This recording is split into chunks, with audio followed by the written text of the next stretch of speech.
ಎಲ್ಲ ವಿದ್ಯಾರ್ಥಿಗಳಿಗೆ ನಮಸ್ಕಾರ. ನಾನು ಈ ದಿನ ಈ ವಿಡಿಯೋನಲ್ಲಿ 4th ಸೆಮ್ BBA ಮಕ್ಕಳಿಗಾಗಿ ದೇವನೂರು ಮಹಾದೇವರವರು ಬರೆದಿರುವಂತಹ ಮಾರಿಕೊಂಡವರು ಅನ್ನೋ ಪಾಠದ ಸಾರಾಂಶವನ್ನು ತಿಳಿಸೋದಕ್ಕೆ ಪ್ರಯತ್ನ ಪಡ್ತಾ ಇದ್ದೀನಿ. ಈ ಪಾಠವನ್ನು ಓದಿದಾಗ ನಿಮಗೆ ಎಲ್ಲರಿಗೂ ಗೊಂದಲ ಆಗಿರಬಹುದು. ಈ ಪಾಠದಲ್ಲಿ ಅರ್ಥ ಆಗದೇ ಇರುವಂತಹ ಸಾಲುಗಳು ನೀವು ಓದಿರಬಹುದು. ಹಾಗಿದ್ದರೆ ಈ ವಿಡಿಯೋನ ಕೊನೆವರೆಗೂ ನೋಡಿ. ನಾನು ಆದಷ್ಟು ಬಹಳ ಸರಳವಾಗಿ ಈ ಪಾಠವನ್ನು ವಿವರಿಸುವಂತಹ ಪ್ರಯತ್ನ ಪಡ್ತಾ ಇದ್ದೀನಿ. ಮಾರಿಕೊಂಡವರು ಅಂದರೆ ಒಂದು ದೊಡ್ಡ ಕತೆ ಅಂತಲ್ಲ. ಇದು ನಮ್ಮ ಊರಲ್ಲೇ ನಮ್ಮ ಸುತ್ತಮುತ್ತ ನಡೆಯುವಂತಹ ಸಾಮಾನ್ಯ ಜನರ ಬದುಕಿನ ಕತೆ. ಕುಡಿತ ಮತ್ತು ಬಡತನ, ಗಂಡ ಹೆಂಡತಿಯ ನಡುವೆ ನಡೆಯುವಂತಹ ಕಷ್ಟ, ಹೆಣ್ಣಿನ ಮೌನ, ನೋವು, ಮನುಷ್ಯತ್ವ ಕಳೆದುಕೊಳ್ಳುವಂತಹ ಒಂದು ಸಂದರ್ಭ, ಇವೆಲ್ಲವನ್ನು ಲೇಖಕರು ನಿಧಾನವಾಗಿ ಮಾತಲ್ಲಿ ತೋರಿಸಿಕೊಟ್ಟಿದ್ದಾರೆ. ಈ ಪಾಠದ ಕತೆ ಆರಂಭ ಆಗೋದು ಬೀರ ಅನ್ನೋ ಒಬ್ಬ ವ್ಯಕ್ತಿಯಿಂದ. ಆ ವ್ಯಕ್ತಿ ಸಂಜೆಯ ಹೊತ್ತಲ್ಲಿ ಕೂತು ಯೋಚನೆ ಮಾಡ್ತಾ ಇರ್ತಾನೆ. ಆ ಸಂಜೆ ಅವನ ಜೀವನದ ಹಾಗೆ ಬೆಳಕು ಹೋಗಿ ಕತ್ಲೆ ಬರೋ ಥರ ಅವನಿಗೆ ಅನ್ನಿಸ್ತಿರುತ್ತೆ. ಅವನ ತಲೆಯೊಳಗೆ ಗೌಡರ ಮಗ ಕಿಟ್ಟಪ್ಪನ ಬಗ್ಗೆನೇ ಯಾವಾಗಲೂ ಯೋಚನೆ ಇರುತ್ತೆ. ಕಿಟ್ಟಪ್ಪ ಅಂದರೆ ಗೌಡರ ಒಬ್ಬನೇ ಮಗ, ತುಂಬ ಹಠಮಾರಿ ಸ್ವಭಾವದವನು. ಅಪ್ಪ ಸಾಯೋ ಹಂತದಲ್ಲಿದ್ದರೂ ಕೂಡ ಮದುವೆಗೆ ಒಪ್ತಾನೇ ಇರೋದಿಲ್ಲ. ಕಾಲೇಜ್ಗೆ ಹೋಗಿ ಓದನ್ನು ಹಾಳು ಮಾಡಿಕೊಂಡು ಹುಡುಗಿಯ ಹಿಂದೆ ಓಡಾಡಿ ಫೇಲ್ ಆಗಿ ಮನೆಗೆ ಬಂದಿರ್ತಾನೆ. ಆದರೂ ಬದಲಾಗಿರೋದಿಲ್ಲ. 15 ದಿನಕ್ಕೊಮ್ಮೆ ಮೈಸೂರಿಗೆ ಹೋಗಿ ಬರ್ತಿರ್ತಾನೆ. ಅಪ್ಪ ಎಷ್ಟು ಬೈದರೂ ಹೇಳಿದ್ರೂ ಕೇಳೋದೇ ಇಲ್ಲ. ಗೌಡ್ರಿಗೆ ಮಗ ಕೈತಪ್ಪಿ ಹೋಗ್ದಾನೆ ಅನ್ನೋ ಯಾವಾಗಲೂ ನೋವು ಮನಸ್ಸಲ್ಲಿ ಕಾಡ್ತಾ ಇರುತ್ತೆ. ಕತೆಯಲ್ಲಿ ಇನ್ನೊಂದು ಕಡೆ ಬೀರ ಮತ್ತು ಅವನ ಹೆಂಡತಿ ಲಕ್ಷ್ಮಿಯ ಬಗ್ಗೆ ವರ್ಣನೆ ಮಾಡಿದ್ದಾರೆ. ಯುಗಾದಿ ಹೊತ್ತಿಗೆ ಊರು ಬಿಟ್ಟು ಕೆಲಸ ಹುಡ್ಕೊಂಡು ಹೊರಟವರು ಕೈಯಲ್ಲಿ ಕಾಸಿರೋದಿಲ್ಲ. ದಿಕ್ಕು ಯಾವ ಕಡೆ ಹೋಗಬೇಕು ಅನ್ನೋದು ಕೂಡ ಅವರಿಗೆ ಗೊತ್ತಿರೋದಿಲ್ಲ. ರೈಲು ಹತ್ತಿ ಸ್ಟೇಷನ್ನಲ್ಲಿ ಮಲಗಿ ಇನ್ನು ಏನು ಮಾಡೋದು ಅಂತ ಯೋಚನೆ ಮಾಡ್ತಿರ್ತಾರೆ. ಟಿಕೆಟ್ ಇಲ್ಲದೆ ಸಿಕ್ಕು ಬಿದ್ದು ಅವಮಾನವಾಗುವಾಗ ಗೌಡ್ರು ಸಹಾಯ ಮಾಡ್ತಾರೆ. ತಮ್ಮ ತೋಟದಲ್ಲಿ ಕೆಲಸ ಕೊಡ್ತಾರೆ, ಮನೆ ಕೊಡ್ತಾರೆ. ಆಗ ಬೀರ ಮತ್ತು ಲಕ್ಷ್ಮಿಗೆ ಗೌಡ್ರೆ ದೇವ್ರ ಥರ ಕಾಣ್ತಾರೆ.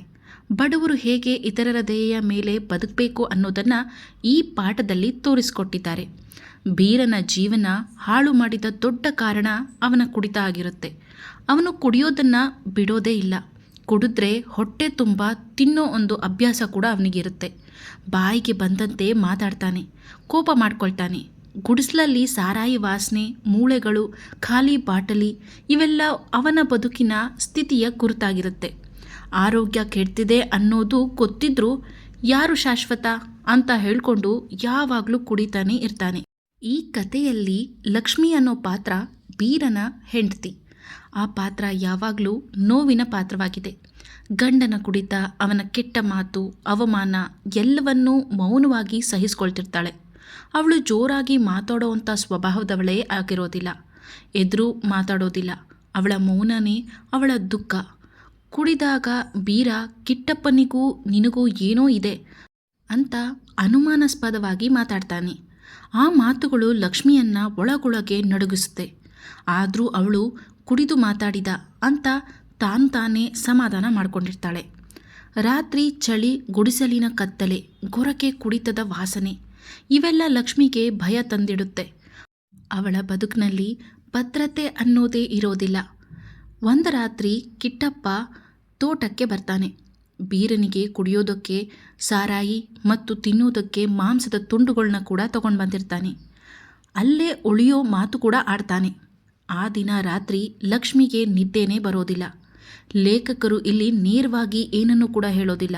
ಆದರೂ ಮೌನ, ಭಯ, ಶಬ್ದಗಳ ಮೂಲಕ ಓದುಗನ ಮನಸ್ಸಿನಲ್ಲಿ ದೊಡ್ಡ ಅನುಮಾನ ಹುಟ್ಟಿಸೋ ರೀತಿ ಮಾಡ್ತಾರೆ.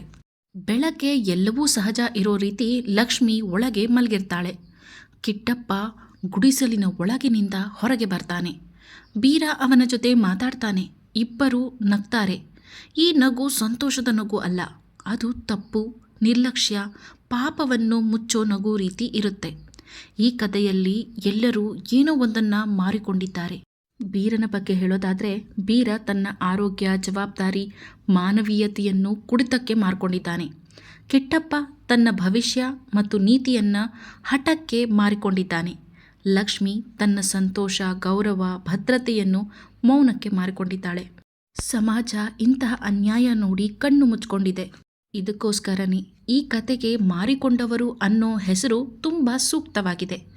ಕತೆಯ ಅರ್ಥ, ಈ ಕತೆ ಹೇಳೋದು ಏನು ಅಂದರೆ, ಕುಡಿತ ಕುಟುಂಬವನ್ನೇ ಹಾಳು ಮಾಡ್ತದೆ. ಹೆಣ್ಣಿನ ಮೌನ ಸಹನೆ ಒಳ್ಳೆಯದಲ್ಲ. ಮೌಲ್ಯ ಕಳೆದುಕೊಂಡ ಸಂಬಂಧಗಳು ಬದುಕನ್ನು ಖಾಲಿ ಮಾಡ್ತವೆ. ಹೊರಗಿನ ಪ್ರಪಂಚದ ಮುಂದೆ ಎಷ್ಟೇ ನಗ್ನಗ್ತಾ ಇದ್ರೂ ಕೂಡ ಮನಸ್ಸಿನ ಒಳಗಡೆ ತುಂಬ ನೋವು ತುಂಬಿರುತ್ತೆ. ಮಾರಿಕೊಂಡವರು ಒಂದು ಕತೆ ಅಲ್ಲ, ಇದು ನಮ್ಮ ಸಮಾಜದ ಕತೆ. ನಾವು ನಮ್ಮ ಬದುಕಿನಲ್ಲಿ ಏನಿಗಾಗಿ ಮಾರಿಕೊಂಡಿದ್ದೀವಿ ಅನ್ನೋ ಪ್ರಶ್ನೆ ಈ ಕತೆ ನಮ್ಮ ಮುಂದೆ ಇಡುತ್ತೆ.